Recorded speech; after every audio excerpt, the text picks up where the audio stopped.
Bonjour à tous, donc on se retrouve aujourd'hui pour le troisième guide à valeur qui va être consacré à la valeur de l'entreprise, et plus précisément comment sélectionner en gros la bonne fourchette de valeur dans ce graphique. Donc quand on arrive sur le rapport détaillé, euh, on a ce petit tableau qui nous résume en gros la valeur de l'entreprise avec différentes méthodes. Il va falloir ensuite sélectionner la bonne méthode pour l'entreprise, donc ça va concerner la raison de la valorisation. Euh, donc pour un repreneur externe, donc un investisseur, un fonds de gestion, etc., on va garder que le BE. Pourquoi? Parce que c'est un indicateur, enfin une valeur d'entreprise qui va être très centrée sur la rentabilité et la capacité de l'entreprise à générer des flux de trésorerie via son activité principale. La méthode par le REX et le RNET, on va moins les regarder parce qu'elles prennent en compte plus d'exceptionnels et de financiers. Du coup, c'est moins pertinent pour les investisseurs. Ensuite, la méthode par la CAF, elle va nous informer de la capacité de l'entreprise ou pas à faire de la dette, à emprunter auprès des banques. Donc c'est un indicateur qui va être regardé par les banquiers principalement euh, pour savoir s'ils peuvent accorder le prêt ou non à l'entreprise, tout simplement en jugeant le risque.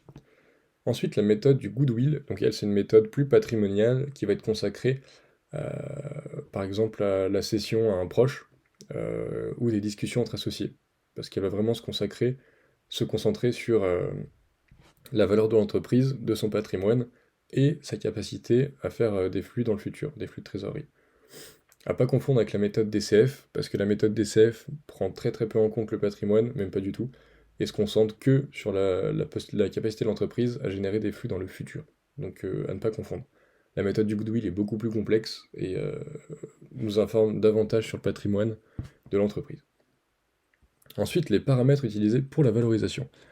Donc, pour le cas des méthodes EBE, REX, RNET et CAF, on a des multiples. Pourquoi?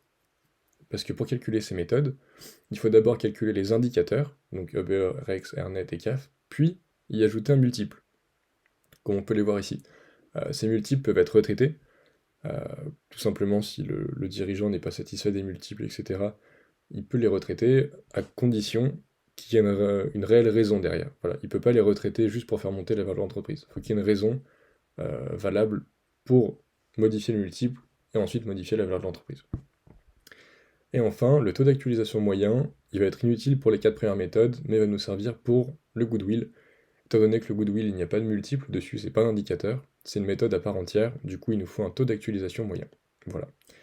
Ensuite, on a un schéma de financement standard, qui est un schéma de financement voilà, qui n'est pas celui à suivre absolument, mais qui est un exemple d'un schéma de financement standard qui peut être voilà, réalisé en fonction de l'entreprise valorisée. Voilà. Mais il n'est pas à suivre absolument, encore une fois, c'est un exemple. Ensuite, on a le chiffre d'affaires et le résultat net, donc qui nous font un benchmark concurrentiel, euh, tout simplement pour positionner l'entreprise au niveau national et régional par rapport à ses concurrentes. Donc ça va nous servir, au-delà du fait de situer l'entreprise par rapport aux concurrents, à sélectionner la bonne fourchette de valeur. Donc, comme on peut le voir, l'entreprise est plus ou moins parmi voilà, les entreprises moyennes en France. Donc elle n'est pas parmi les plus mauvaises, pas parmi les meilleures. Elle est parmi voilà, la moitié. Du coup, quand on va vouloir sélectionner la valeur de l'entreprise, on va sélectionner la valeur du milieu. Donc là, 312 000, 271 000, la valeur de l'entreprise, approximativement, ce serait 290 000. Pourquoi c'est pas utile d'avoir une valeur exacte de l'entreprise? Pour la simple et bonne raison que lorsqu'on vend une entreprise,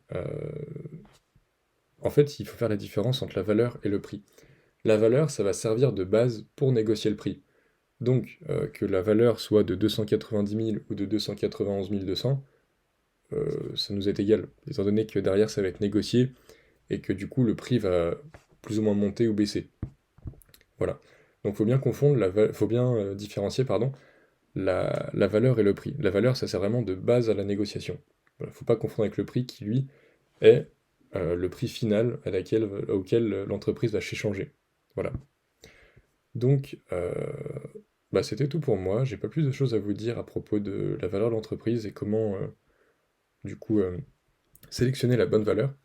Euh, Après, s'il faut rentrer plus dans les détails, par exemple pour les multiples, Je vous invite directement à appeler à Valor ou à aller lire les articles qu'on a mis en ligne pour vous expliquer comment sont faits les multiples.